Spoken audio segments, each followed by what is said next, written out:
Parang gusto ko lang i-enjoy lahat. Yung tao kasi parang feeling ko malapit na yun. Oo nga, malapit na nga.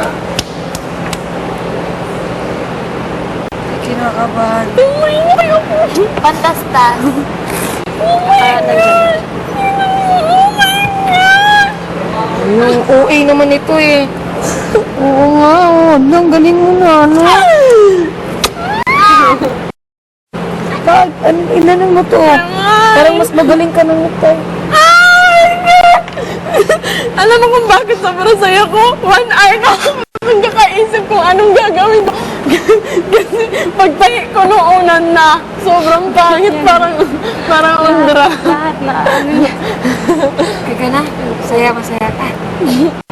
Hindi, tawanan mo ako. Oo, hindi ah.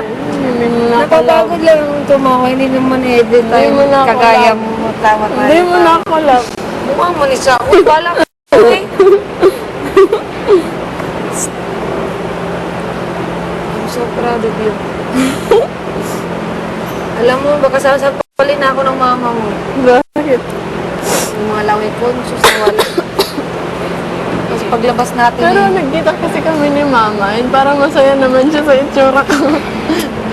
Hindi, sa beauty queen, di ba? Pumunta siya dito sa... sabihin. Hindi, doon sa Parang story ba? confession. Pero talaga, Oo nga. Tapos, sensitive Confession na pumunta information. siya. Sabi ko, Mami, parang hindi.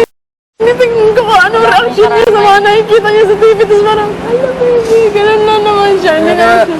bantay ka lang, baby.